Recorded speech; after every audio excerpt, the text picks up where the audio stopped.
Alright, so maulang umaga sa inyo mga karakul. So ang nakikita nyo is the main power supply of a Colin inverter floor stand na nag-error ng E1.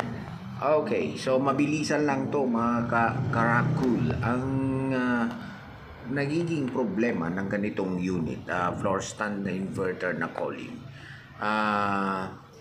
Una, i-check nyo ang kanyang fuse dito sa kanyang outdoor power supply. Kung okay yung kanyang fuse, diretso, i-check nyo kaagad tong device na to. Yung kanyang rectifier or yung kanyang bridge diode. Kasi nakaiwalay ang bridge diode ng ganitong unit. Alright, so hindi na pinakita sa video pero bago natin i-check yung kanyang rectifier, yung kanyang bridge diode, i-check nyo muna yung kanyang fuse. Kung busted, malamang pati sa board kayo mag-check. Okay, so ito yung ating naging findings dito. So yung kanyang rectifier shorted. Ayan, kung makikita nyo sa ating tester, shorted siya. Ayan, so yan, itong portion na to ang shorted. Then sa kabila okay naman, pero shorted na talaga itong rectifier. So kailangan talaga tong palitan.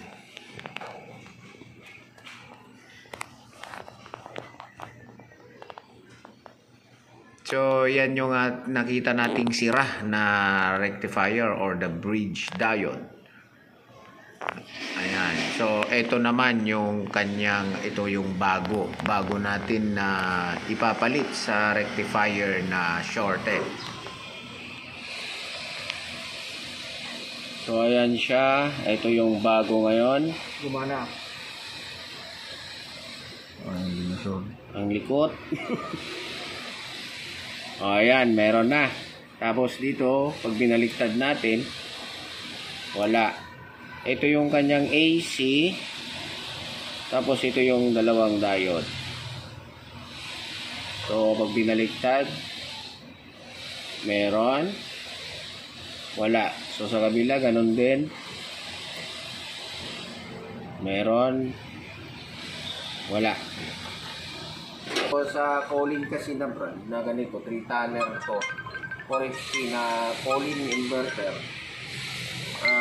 ito yung pinaka-protection niya. Ito yung kanyang rectifier. Kumbaga pa sa motor. Rectifier niya.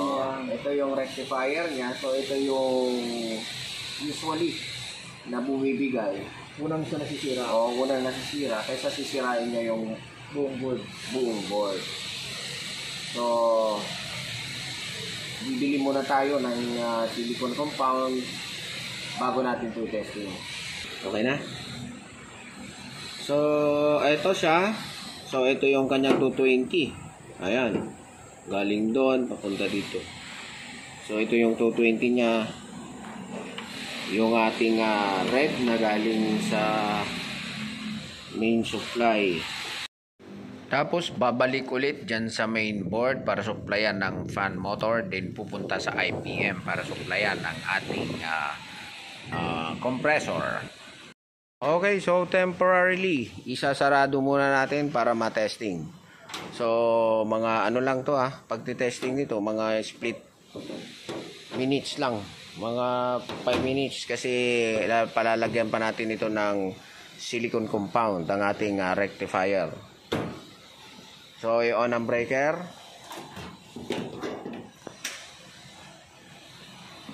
Okay, so maalikabok na rin ng aircon na to. So, after natin matesting to, ipapa-cleaning na muna natin. Yung makikita nyo, madumi na. Para matanggal na rin ang kanyang mga alikabok.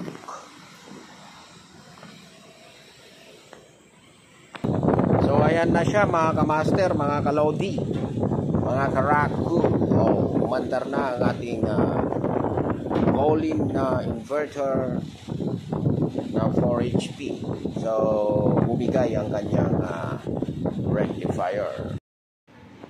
So, yan ang air code E1. Alright, so kung makikita nyo mga ka-Rockcool, mga ka-Lodi, gumagana na ang ating aircon. So, yung ginawa natin, tinesting lang muna natin to. Pero maya-maya ng konti, kailangan din natin itong patayin. Kasi nga, hindi pa natin nalagyan ng silicone compound. Kasi pag mag-init, isa kasi sa dahilan kung bakit nasisira ang kanyang rectifier or yung kanyang bridge diode. Dahil yung hindi kinayanan ng rectifier gawa ng wala ng silicone compound, tuyo na, kaya siya nasisira. Okay, so yan ang air code na E1. Pero lagi nyo pa rin tatandaan mga ka-Rockcool, ang air code E1 ay case to case basis pa din. So kailangan talaga marunong kayong mag-check ng board. So okay na? Oo. Ano nangyari doon? Lumamig na? O yan, so nandito na si Kulot. Lumamig na daw ang aircon.